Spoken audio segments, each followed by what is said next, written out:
Okay, how's it going, everybody? This is just a quick video. It'll be my first ever one, just to kind of showcase a free-to-play option using only rares for Guild Boss. I know when I was starting out, this is kind of information I was really looking for, and there wasn't too much of it. So let's go ahead and jump right in. So the purpose of this is basically to find a team that you can use for Guild Boss each week with lower investment to not kind of waste your limited resources in order to get a decent score on the Guild Boss. So really this revolves entirely around Ravyn, the rare here.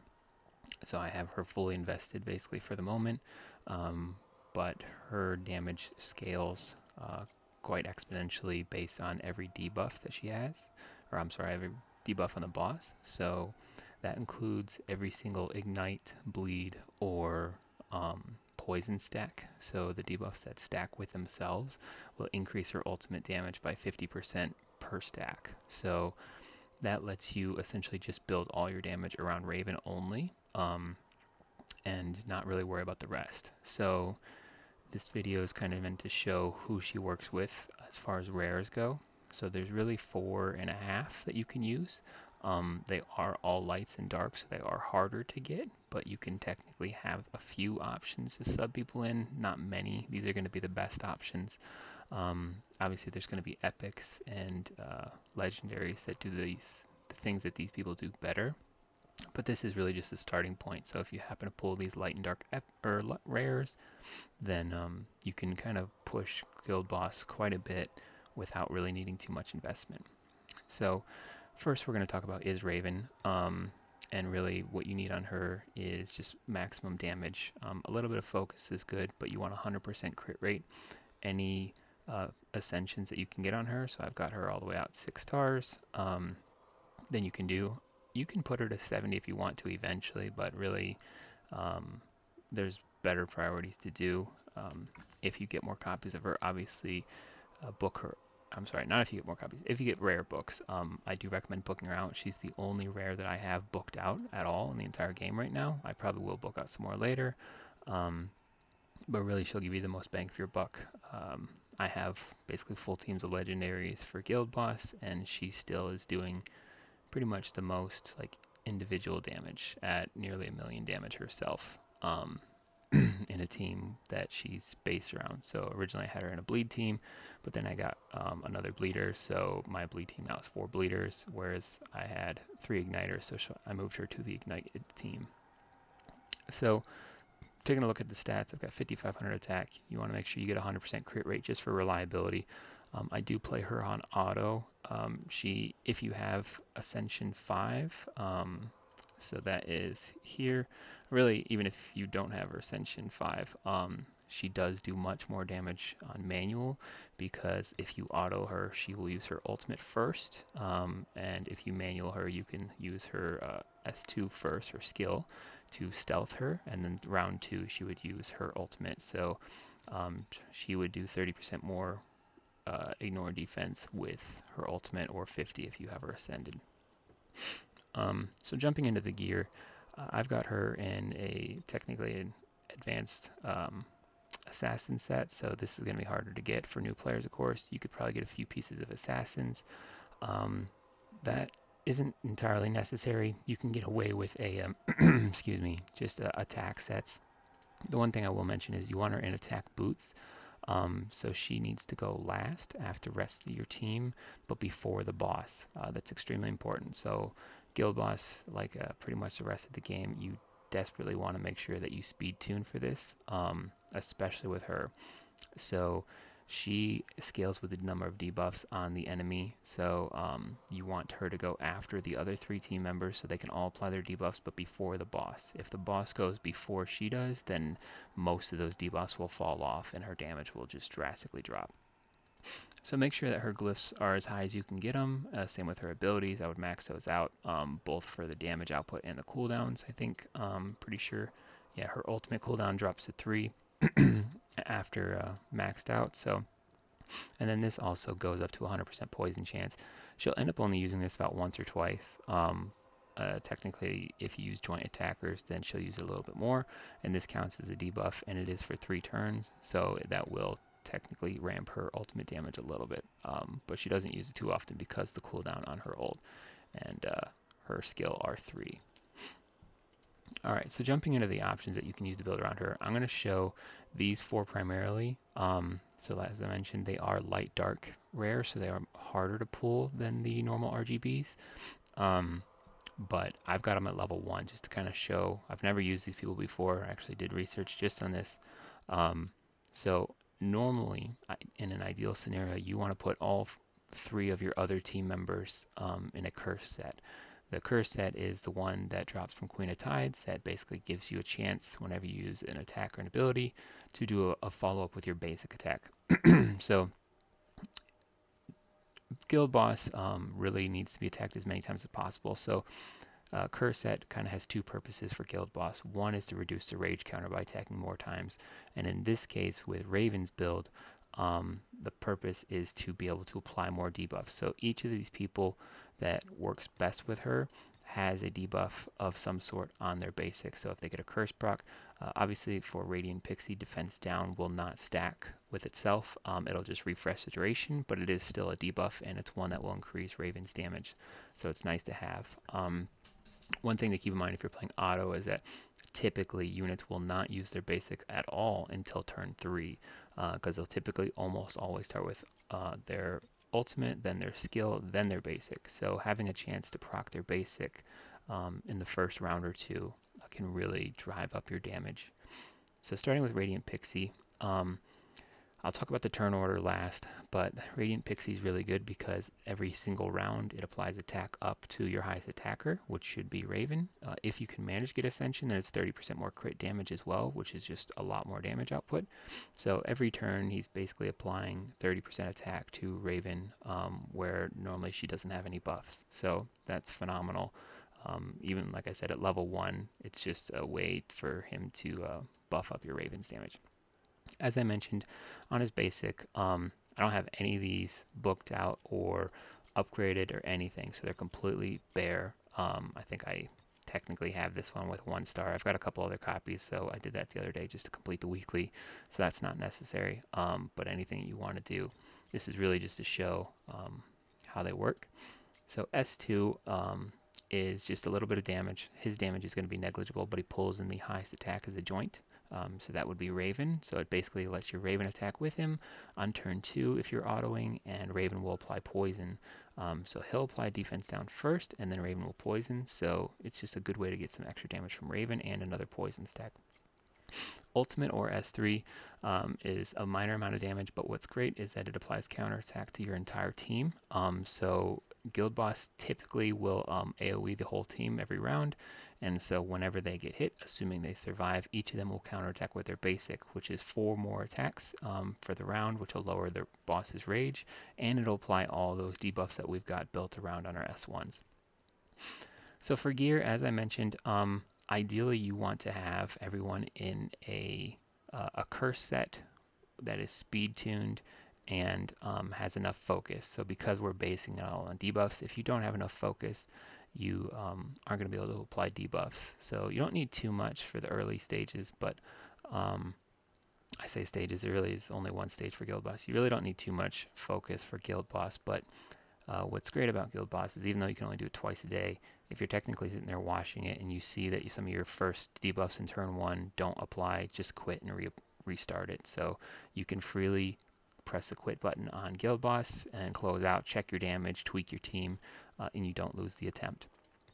So I have no glyphs or anything on this, no abilities. So Radiant Pixie is good, really just to buff your Ravyn's damage, get her to attack multiple times with the joint attack on S2, and then also just lower the rage counter.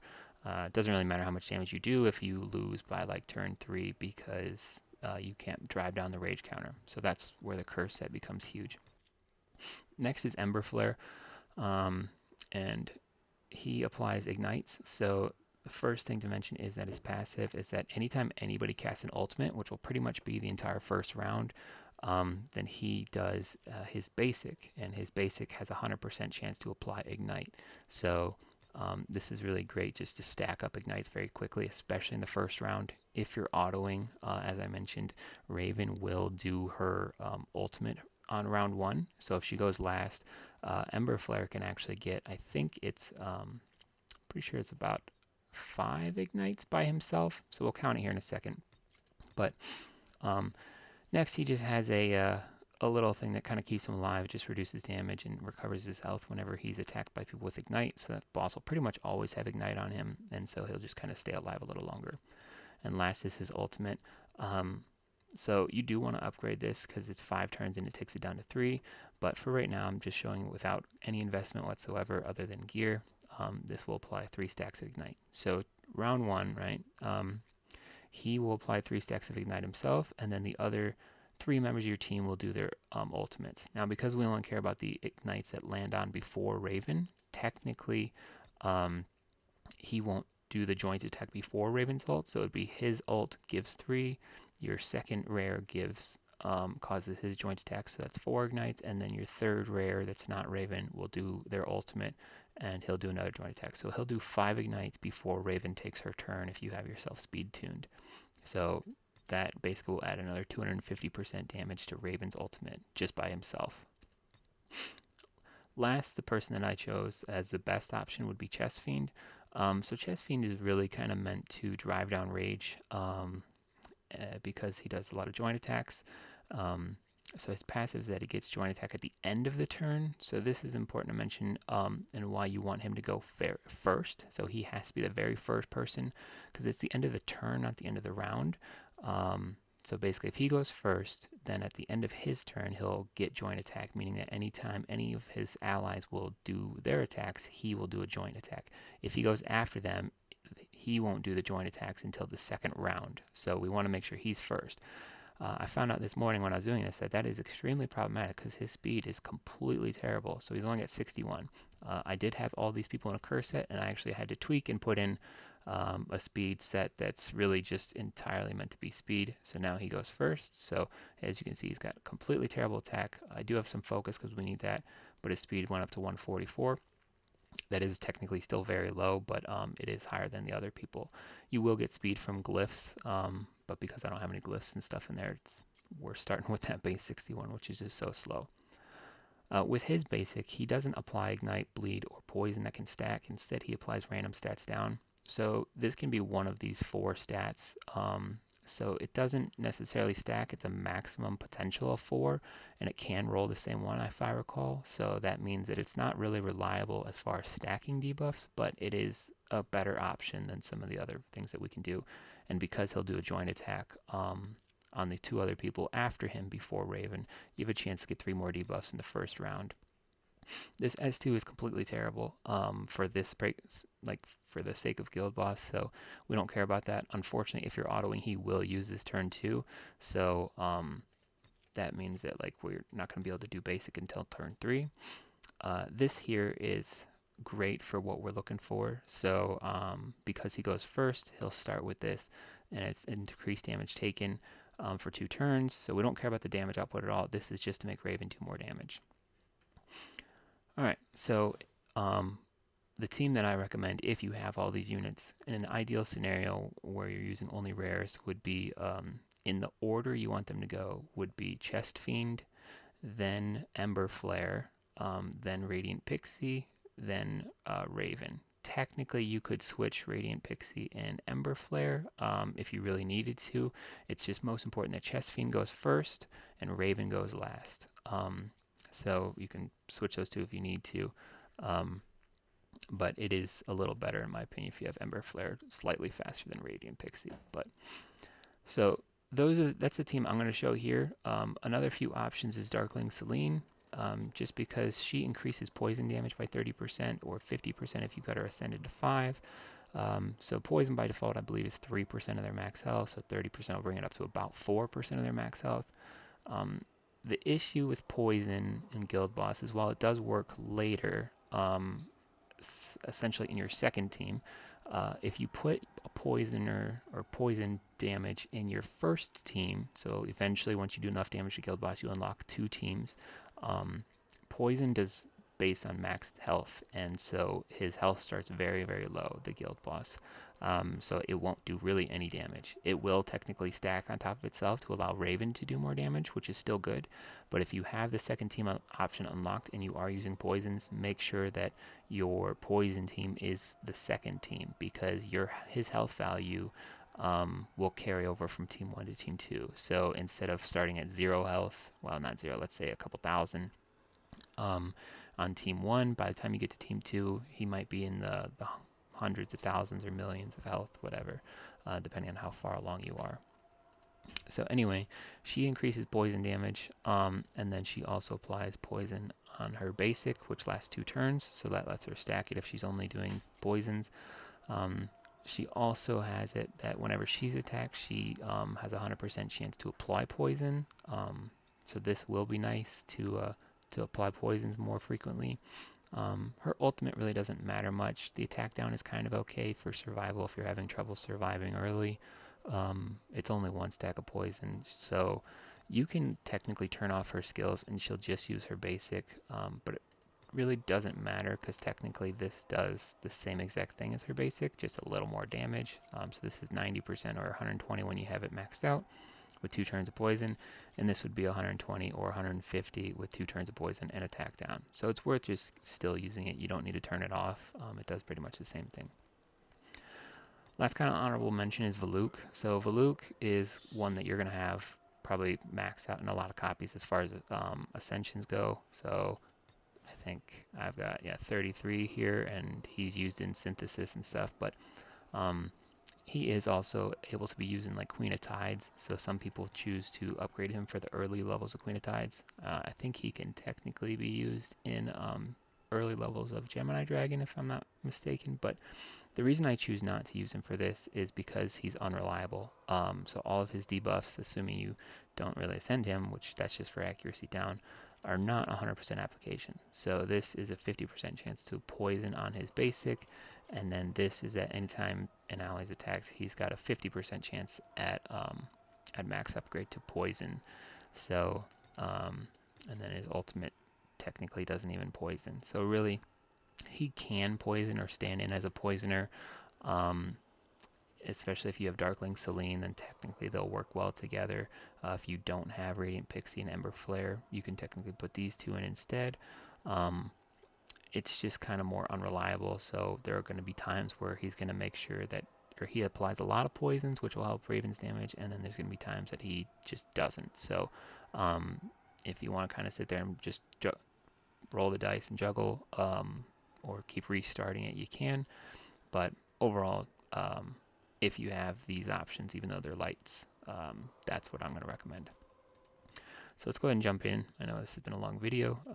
Just want to show what we got. So I'm putting them in as my first team just to kind of make sure you don't have to sit through the rest of it. As I mentioned, the turn order, you can't see here. Normally you can see the turn order in the deployment before a stage starts, but in this case you can't, so just make sure you go through the speeds. We want Chestfiend going first and Ravyn going last. For these, you can technically choose different ones if you want to. Defense down is probably the best for turn 1.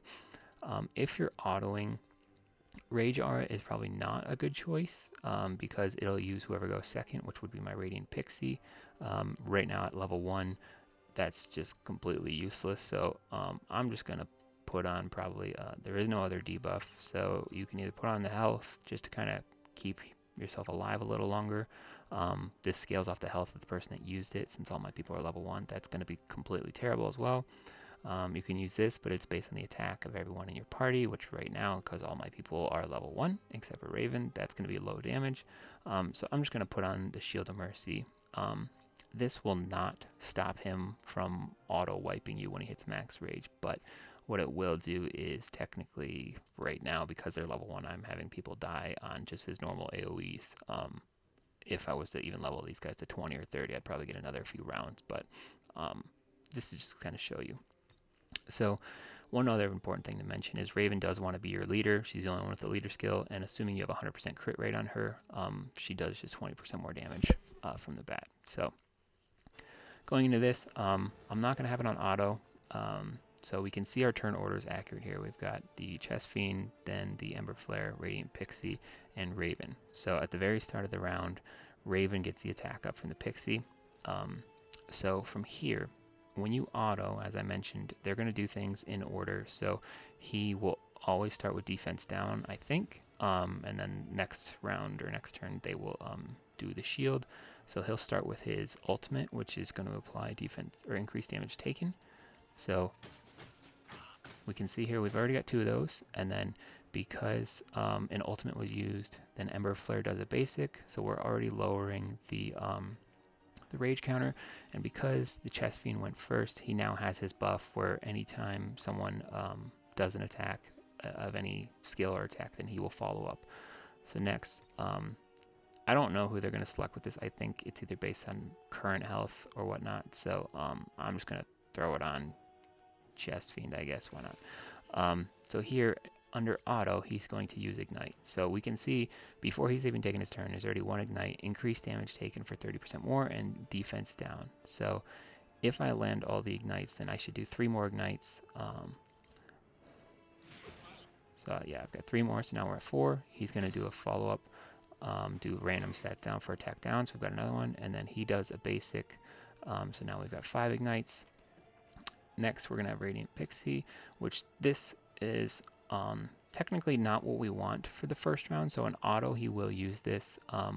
If you're manualing, this is probably better, just because it'll pull Ravyn in. She'll do a normal attack, and then she'll also poison on that.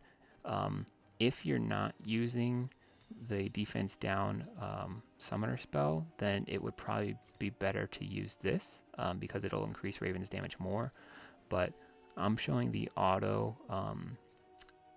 like option because what happened if we turn on auto, because that's what most people are going to do, because eventually once you get to this, then Banker takes like 5 minutes to just sit there and watch. So I'm just going to use that where it doesn't apply debuff, so Ravyn's turn 1 damage is technically slightly lower. Because he used his ultimate though, he'll follow up, and I got speed down as his stats down, which is good. So now I've got another debuff, and then he followed up with basic, which let me get another ignite. So now Ravyn's about to go. We've got 1 debuff, 2 debuff, 6, so we're at 8, 7, and 9. That is not right. I'm so sorry. We're at 10. So 1, 2, 8, 9, 10. So we're at 10 debuffs here, and Ravyn's now about to start. She's got attack up. So under auto, she's going to use this first. So it does 150% plus 50% for each negative effect. So we've got 10, so that's another 500. So we're at 650% damage. The reason I mention is that if you're doing manual, depending on how many debuffs we'd have next round, I haven't checked that yet, it's actually better to S2 with her to stealth, because he won't AoE this round. He will just do a single target attack, and so she'll stealth, assuming she's not the one that gets hit, which she shouldn't be because she's stealth, and then her ascension makes it so that way if she's stealth, she'll ignore either 30 or 50% of the enemy's defense. So under auto, she's going to burst, or do her ultimate. So we're at 4.3k damage, so I'm just going to do this. And so now we're at 167. So we did about 163,000 damage there. Obviously, like I said, she's kind of fully invested. And so now that he hit with a single target, it did the counter attack. So this is kind of important to mention, where Radiant Pixie is doing that counter attack when he didn't AoE. So sometimes people do what's kind of like a partial auto, and in this case I would recommend it where you manual the first turn, so and then start autoing after that. The reason being is that, especially if you're using the Rage Aura, you can kind of hold off on doing that until Ravyn's second turn. It means the cooldown's delayed by a turn, but Radiant Pixie would use probably S2 instead of S3. So Ravyn would do a joint attack, and then Ravyn would do her S2 instead of S3. And then round 2, Radiant Pixie would do S3 to apply counterattack to everybody, so it doesn't fall off by the time the boss AoEs. And then Ravyn does S3, so it would technically be quite a bit more damage. So I'll do that here in a second. As I mentioned, on turn 2 in auto, Chestfiend is going to do this, which is just kind of useless because his damage is crap. But you normally want him to do a basic, so if you're still manualing at this point, do a basic. But if you're autoing, he's going to use this, and it did 522 because he's in crap, he's level 1. But so from here, all this guy's going to do is basics. So we've got ignites, and Radiant Pixie. If you autoed, it's going to do S2, and if you manualed, you'll want to do S3 here to set up the counterattack for the ultimate. And here under an auto, she's going to stealth, which really isn't beneficial at all because he immediately follows up with an AoE on his round and will break your stealth, so you'll lose that. So going through from here, luckily because I put the shield on my Chestfiend, he didn't die. He did get stunned, which is good. I'm fine with him eating the stun there because he now goes, so it's perfect. And now we're just going to basic. So I'm going to go ahead and turn on auto at this point. My people will die here pretty soon, so it's not really going to matter. But you see that everyone's basically just using their basics at this point because everything's on cooldown. By round 4, cooldowns will start coming off if everybody's fully upgraded. Mine, they'll not do that because none of them are upgraded. But you can see that each of them are basically just constantly applying debuffs. So Ravyn just used her ultimate again. There aren't as many debuffs now as there was turn 1, but already we're at like 4,500,000 damage. So I'm going to go ahead and quit out of this so we can see the damage that got done. So we can see that she did basically all the damage. These guys did very little damage at all. They're level 1, so like as you upgrade them if you want to, which I would recommend upgrading them to maybe even 30 to 40, just to make sure they survive a few more rounds. Their damage will increase, but it really is negligible. It just doesn't matter because she's just going to be carrying the whole team. Alright, so that's basically everything. Like I said, you can sub in Darkling Celine and Valuk if you don't have some of these as their light heroes. They are a little harder to get. I will showcase really quick what it looks like on manual. So feel free to stop watching at this point, but basically, oops, it's okay that I autoed there. So essentially starting the same way. So one thing to mention is that apparently he will use that, which doesn't really matter because we don't care about the defense down for his turn. We care about it for Ravyn's turn. So doing this manual, in the ideal scenario, what we want to do is we want to S2 on Radiant Pixie, which will pull in the joint attack for the poison. Now because of that, he will not use his Ignite this turn, or his follow-up with Ignite, because she didn't use an ultimate. So I'm going to stealth here. So the damage is a lot lower. So before we did, I want to say, what, like 200,000 damage or so? Maybe more, but here we're not nearly as high. So if you're manualing, be sure to do this first to try to get another debuff. I don't think I got another debuff, and that's where the randomness comes in. So here we are going to do the counter just to get the rage counter down. So everyone now has counter, so on this turn here, he's going to AoE everybody, and assuming they survive, we'll counterattack, because we're already building up rage pretty quickly. So now we're about 80,000 damage. We've got 1 debuff, 2, 3, 4, 5, plus 6, so we're at 11. And she has stealth for ignore 50% defense. So we'll see what happens here. So now we're at 314,000. So she went from 80 to 314, so it's about 234,000 damage. So it's a little higher. Everybody died there, so unfortunately they can't counter.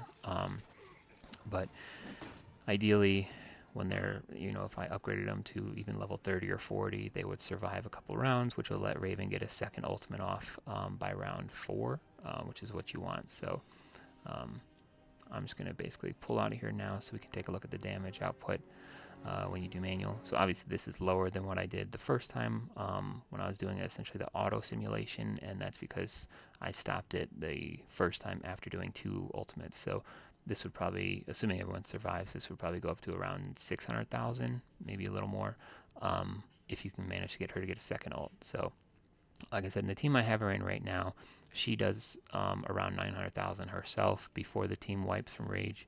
So, just kind of a way that you can build.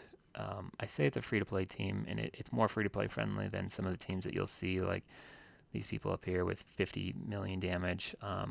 Obviously, you can't even get these heroes anymore. Jacob's pretty easy to get, but everyone's got all the legendary things. So these are obviously what you're going to need for like the high-end things, for the high-end values. But really, getting to about 1 million damage is definitely. So here's like my team, and actually probably should switch those around so her poison does a little bit more. But I wanted to test out. I pulled an Evelyn first on to swap in for a Felida. just who was extending ignites, and that worked a little better. So I'm not very high. I'm only doing about 3 million, but on auto, I could probably break that if I do manual, but I'm just too lazy to do manual. So that's basically everything.